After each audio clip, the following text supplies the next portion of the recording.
E aí, e você? Quer montar um PC Gamer esse ano?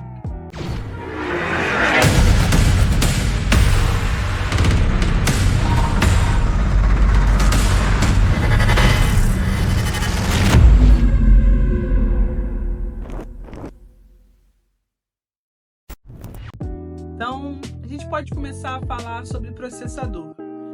Todo mundo concorda, né, que o processador é a parte mais importante do computador, tanto que a gente chama ele de o coração do computador. Mas, hoje em dia, qual processador vale a pena ser comprado de acordo com a necessidade de uso? Primeiro vamos falar sobre o i3, o baratinho que dá conta. Aquele Intelzinho que todo mundo compra e dá conta é o i3 de 10ª geração. Esse carinha é considerado um processador de entrada, pois ele é meio limitado à performance que ele pode oferecer.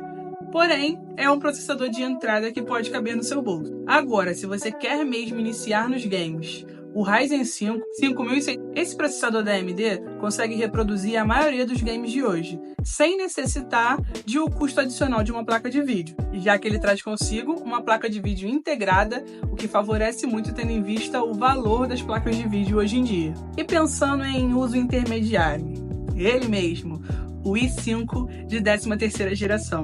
É considerado intermediário pois ele consegue ter uma boa performance em vários usos, principalmente nos softwares mais exigentes de performance, como edição de vídeo, jogos mais exigentes. Agora vamos falar de top de linha. Topo de linha da AMD, temos Ryzen 9 7950X 3D. Esse processador suporta tarefas pesadíssimas e possui um longo tempo de vida útil. Esse bichinho contém nada mais, nada menos do que 16 núcleos e conta com novas tecnologias, como a Zen 4 3D V-Cache. Outro benefício é que esse processador já vem com a compatibilidade com as memórias RAM DDR5, que se unir os dois, você vai ter uma performance absolutamente incrível. E falando em alta performance, nós temos na Intel o i9 de 14ª geração, que mesmo lançado há pouco tempo, já é o sonho de consumo de todo gamer ou todo usuário que ama tecnologia. A 14ª geração do i9 traz como novidade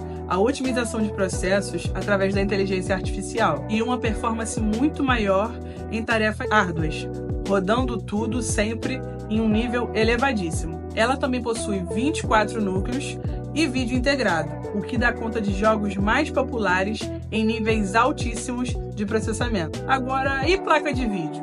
Alguns processadores precisam de placa de vídeo. E por falar nela, escolher a melhor placa de vídeo custo-benefício pode ser muito trabalhoso, considerando a utilização dela como jogos, modelagem 3D, edição de vídeos, entre outros softwares pesados. Mas se tratando de jogos, uma placa de vídeo é considerada muito necessária para poder proporcionar gráficos de alta qualidade e desempenho suave. É esse componente que fica responsável por processar textura, modelagens 3D, sombras, efeitos de iluminação, o que permite uma experiência cada vez mais imersiva nos games. Agora a pergunta que fica, vale mesmo a pena comprar uma placa de vídeo custo-benefício? Bom, para quem não busca os máximos detalhes e resoluções ultra, essa pode ser uma solução válida. Em termos práticos, elas entregam um bom desempenho de jogos e aplicativos Full HD, especialmente em configurações de qualidade média a alta. Porém, com essas placas surge a dificuldade de altas taxas de FPS. Porém, também o lado bom é que tendem a consumir menos energia. A Radeon RDX 6650 XT é uma alternativa ótima à RX 7600, pois promete ser uma ótima opção a custo-benefício. Em termos de performance, ela oferece ótimas taxas de quadro em resolução 1080p, e nessa faixa de resolução ela atinge até 145 fps. Agora falando de consumo, a AMD sugere no mínimo 450 watts para sustentar essa placa de vídeo. A Radeon RX 6600, também da AMD, tende a se sair bem na resolução Full HD, podendo executar games de quadros altos, mesmo em níveis de configuração de médio a alto. Ela também exige uma fonte de no mínimo 450 watts. Agora, a GTX 1660 Super da NVIDIA, mesmo sendo lançada há 4 anos atrás, ainda promete entregar um bom desempenho para jogos em 1080p. Porém, por ser mais antiga, suas configurações são mais básicas do que as outras. Em termos de consumo, sozinha ela consome 125 watts, ou seja, é necessário pelo menos também 450 watts de fonte. Agora, analisando os PCs gamers da maioria dos gamers com base nos dados da Steam, nós chegamos a alguns dados. Vocês já ouviram falar do levantamento da Steam, que é atualizado mensalmente e traz informações interessantes do panorama do que os usuários da plataforma utilizam em termos de hardware e software. Com uma base de dados de usuários enorme, a Steam serve de fonte para obter dados dessas pesquisas. E de acordo com essas pesquisas, os processadores Intel têm 68,7% dos processadores utilizados por usuários na Steam. Já a AMD conta com 31,93% dos usuários. E dentre os núcleos, os processadores de 6 núcleos são os mais populares. O famoso 16 GB de RAM são os mais populares na maior parte dos usuários, com 47,70%. Porém, por acabar se tornando requisito mínimo para os jogos de hoje, vem perdendo espaço para os 32 GB de memória RAM, que já conta com 28,29% de usuários. Agora, a placa de vídeo da NVIDIA RTX 2060 é a mais popular entre os usuários da Steam. A NVIDIA conta com 78% de participação, a AMD com 14,64% e a Intel com 7,24%. E mapeando a quantidade de VRAM, a maioria conta com 8 GB. O uso Full HD lidera com 58,45%. E em questões de armazenamento, é assim, liderança unânime, quase 1 TB de armazenamento em todos os usuários da Steam. E em sistema operacional, o Windows 10 64 bits também lidera os usuários. Agora, você também vai precisar de um sistema operacional para tudo isso, né? O Windows, obviamente, é o mais queridinho, mas vamos falar um pouco mais sobre sistema operacional? O sistema operacional é o componente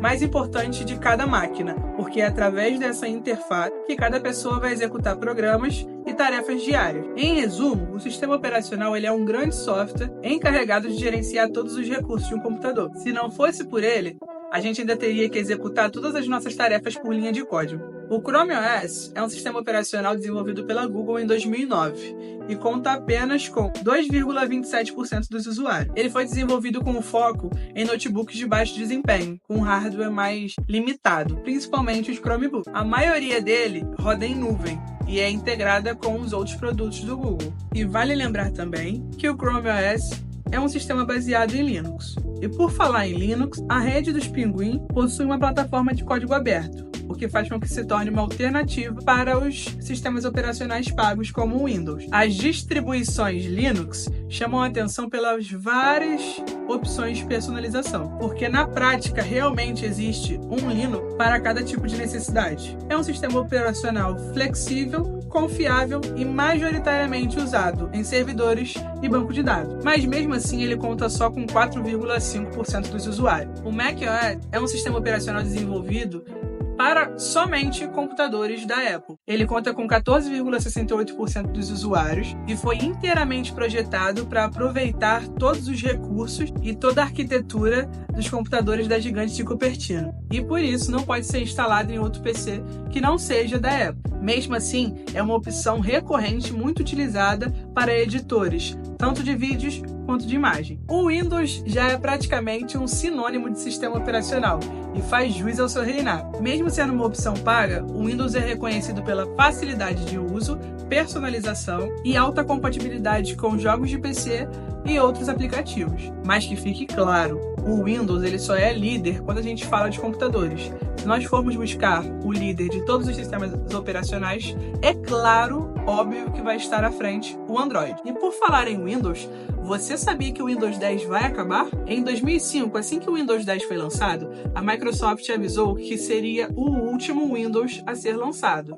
Mas, em meados de 2020, começaram a surgir boatos sobre um tal de Windows 11. E em 2021 ele finalmente foi lançado. E agora, em 2024, já estão falando até de Windows 12 para lançamento em 2025. E isso tudo está acontecendo por conta da evolução da tecnologia por meio da inteligência artificial. O Windows 10 ele ainda recebe atualizações de segurança. Porém, a última atualização de recurso foi em outubro de 2022. E provavelmente essa atualização irá persistir até outubro de 2024, que é quando a Microsoft irá encerrar todo o suporte do Windows 10, assim como fizeram com o Windows 7. Mas assim como existem pessoas até hoje que utilizam o Windows 7, também existirão pessoas que continuarão utilizando o Windows 10. Porém, sem muita proteção, porque assim como o Windows 7, o Windows 10 passará a ser completamente vulnerável, pois não receberá nem atualizações de segurança. E se você já utiliza o Windows 10 com licença paga, não se preocupe, você poderá atualizar para o Windows 11 sem gastar nada com licença. Eu particularmente prefiro muito o Windows 10, mas já estou utilizando o Windows 11 desde o ano passado e não tenho problemas até agora. E você, qual dessas dicas vai escolher para montar o seu PC Gamer? Vamos montar juntos? Aguardo vocês até o próximo vídeo.